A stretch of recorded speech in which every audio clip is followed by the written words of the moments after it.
This happened about a year ago, right after the holiday season wrapped up. You know that weird calm after Christmas and New Year's, when everything suddenly goes quiet and the world feels half asleep. I live in a small suburban neighborhood in southern Quebec, the kind where everyone sort of knows everyone. It backs up directly into a forest, thick trees, winding trails, nothing dramatic, but enough to make you feel separated from the rest of the world. I actually like that. It feels warmer. Safer. Or at least it used to. In the winter, I take my dog, Monty, into those woods almost every day. He's a Rottweiler Husky mix, big, strong, and full of energy. Perfect for long walks and light runs. The trails aren't hardcore hiking trails or anything. Just wide paths locals use with their dogs. That afternoon was in February. I just finished a late lunch and decided to burn it off with a walk. Monty lost his mind the second we turned the corner toward the forest entrance, like he always did. Tail wagging, pulling forward, living his best life. It was cold, but not brutal. Overnight snow had covered everything, turning the trails into a clean white canvas. I let Monty off his leash like usual. I noticed yellow patches and boot prints here and there, proof other people had been through earlier in the day. Most folks go before noon because the sun sets stupid early, around 4. I didn't expect to see anyone else. About 30 minutes in, we reached a fork in the trail. One path had obvious tracks. The other was untouched. No footprints. No dog prints. Just smooth snow. Feeling a little adventurous, I took the untouched one. I knew the trails well. I wasn't lost. This path led to a small clearing, and I wanted to test out the binoculars I'd gotten for Christmas. I stood there for a bit, scanning trees, watching birds hop between branches. That's when I noticed something off along the tree line. At first, it just looked like a weird shape. I lifted the binoculars and focused. My stomach tightened. It was a blue tarp. Draped low. And underneath it, some kind of makeshift shelter. Not a tent. Not camping gear. Just something thrown together. Curiosity kicked in, but daylight was fading fast. That heavy winter dusk was setting in, and I didn't like the idea of poking around someone else's shelter in the woods. So I turned back. Monty ran ahead like always, but his behavior changed almost immediately. He slowed down. Sniffed the ground more than usual. His ears stayed up. His body looked tense. That's when I noticed the footprints. They were big. Bigger than mine by a lot. I actually turned my boot around and compared it to one in the snow, just to make sure my eyes weren't messing with me. They didn't match. There were no other forks on that trail. Whoever made those prints had to have passed me at some point. I figured they walked by while I was distracted with my binoculars. It felt like the only logical explanation, even if it made my skin crawl a bit. By then, it was noticeably darker. Still light enough to see shapes, but shadows were stretching long between the trees. Monty suddenly stopped. Not slowed down. Stopped. He turned back toward me and started barking. Loud. Aggressive. The kind of bark that makes your chest tighten. I turned around. He was there. A man, maybe 6'4", standing no more than a meter away. Charcoal-colored snow pants. White camo jacket. Hands buried deep in his coat pockets. He hadn't been there a second earlier. I didn't recognize him. Not from the neighborhood. Not from anywhere. He looked like he was saying something to me, mouth moving, but I couldn't hear him. I couldn't read his lips in the low light, and I didn't even know if he was speaking English or French. I felt stupid for not bringing my phone. I tried to gesture, pointing to my ear, indicating I couldn't hear. I motioned vaguely toward the path back home, trying to say it was late. He didn't move. Just stood there. After what felt like forever, I edged past him, keeping Monty close. I didn't look back. I just walked. I got home around 4:30 p.m., and by then it was fully dark. I went through my usual routine. Dinner. Shower. TV. I didn't dwell on the encounter. I told myself it was nothing. Just some guy in the woods. Then, in the middle of the night, Monty woke me up. He was licking my hand like he does in the mornings. I checked my phone. 3 a.m. I noticed a message from my neighbor, sent a few minutes earlier, asking if everything was okay because Monty had been barking like crazy. That confused me. Monty wasn't in my room. I went downstairs and found him at the patio door, barking like he was possessed.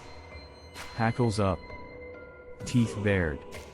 I stepped closer, still half asleep, vision blurry. The motion sensor light flipped on. My heart dropped into my stomach. The man from the forest was standing in my backyard. I didn't hesitate. I backed away and texted 911. I don't think I've ever typed so fast in my life.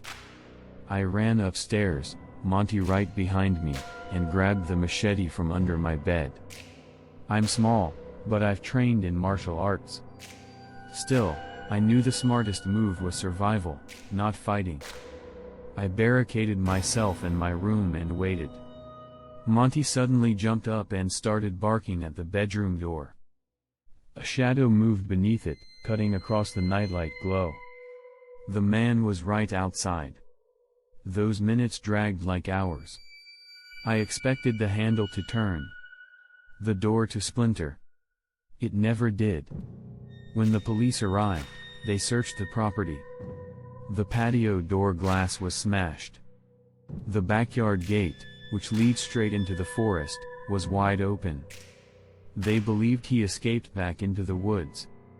I told them about the tarp shelter. I stayed with a family friend for days. I never heard back from the police. I don't walk those trails anymore. If I walk Monty, I stick to roads.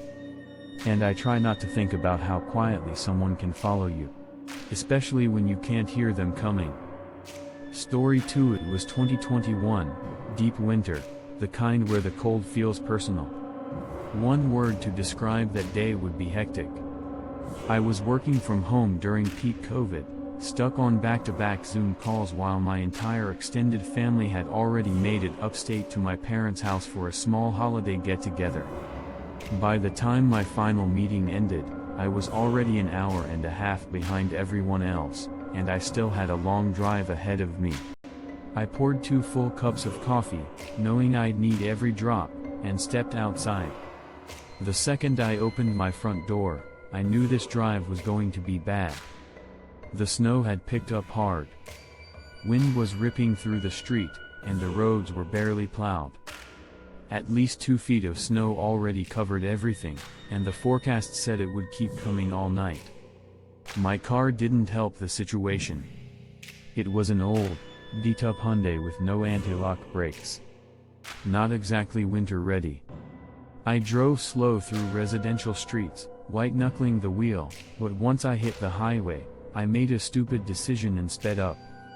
I just wanted to get there. I told myself I'd be fine. Somehow, I made it. I pulled into my parents' driveway around 9 p.m. Dinner had already started, but nobody gave me too much grief. We ate, had a few drinks, exchanged gifts, laughed, and for a while, I forgot about the drive home completely. That was my second mistake. By the time I finally said my goodbyes, it was well past midnight. Another foot of snow had fallen. I was tired, buzzed, and just wanted to be in my own bed. I don't condone drinking and driving, and I know how bad this sounds, but I honestly thought I was okay. I wasn't drunk. just exhausted. The roads were empty. No headlights. No houses. Just snow and forest on both sides. I was doing around 40 when I came up on a curve I didn't see in time. The car started to slide. I tried to stay calm. I'd skidded before.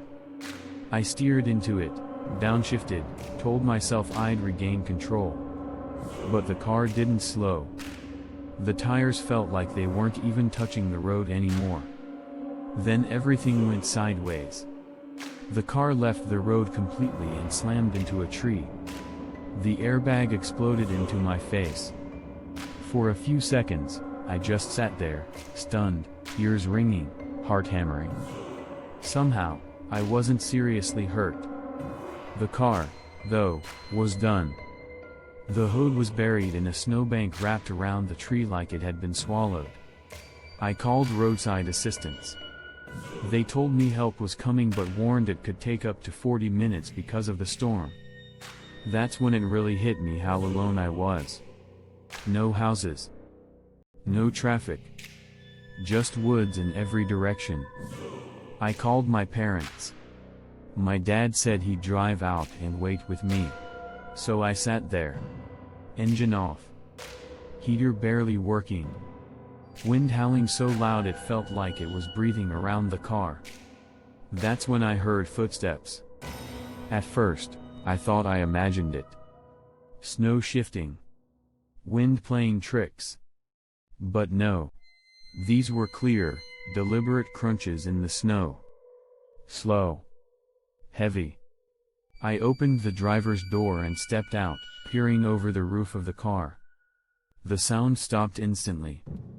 The woods were dead silent. Then I heard something else. A wet sound. Thick. Like something tearing or chewing. I couldn't place it, and that scared me more than if I could. I shined my phone light toward the tree line and saw movement. A shape. Tall. Human-sized. I called out, "Hello?" The sound stopped. No response. I stood there like an idiot for a few seconds, then got back in the car and locked the doors.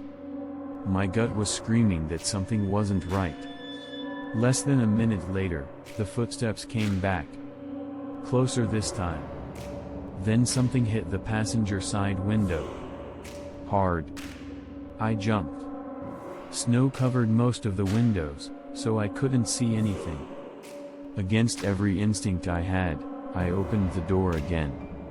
I needed to know what was happening. That's when I saw the footprints. They circled my car. Dozens of them. Big boots. And leading away from the passenger side, straight into the woods. There was blood in the snow. Dark drops, scattered, then smeared like something had been dragged. I felt sick. I grabbed the 9mm from my glove compartment. My hands were shaking, but I followed the trail. I don't know why. Fear makes you do stupid things. The blood got heavier the farther I went. Big splashes now. And then I saw it. A deer. Or what was left of it. Its stomach was torn open, ribs exposed, snow-soaked red beneath it. And its head was gone. Clean off. I scanned the area, heart pounding, half expecting something to rush me from the dark. Nothing moved. No sounds. Just the wind. I turned back toward my car, every nerve on fire. When I opened the driver's door, I almost threw up. The deer's head was sitting in my seat. Placed there. Facing forward. Like it had been watching the road. I don't remember thinking. I just ran. I sprinted down the road through the snow until headlights appeared in the distance. I waved my arms like a lunatic, gun still in my hand. It was my dad. He jumped out, yelling, asking what the hell was wrong with me. I tried to explain, tripping over my words, sounding insane. He didn't believe me at first. I don't blame him. We went back together. The footprints were still there. The blood was still on the seat. But the head was gone. So was the deer's body. All that remained were drag marks leading into the woods. The tow truck eventually arrived. My car was hauled away. My dad asked if I wanted to call the police. I didn't. I was drained. I knew there was nothing to explain that wouldn't sound crazy. To this day, I don't know who, or what, was out there with me that night. I just know the snow didn't sound right. And if these stories got under your skin, make sure to like, subscribe, and share. Turn on notifications so you don't miss the next one. More true stories are coming.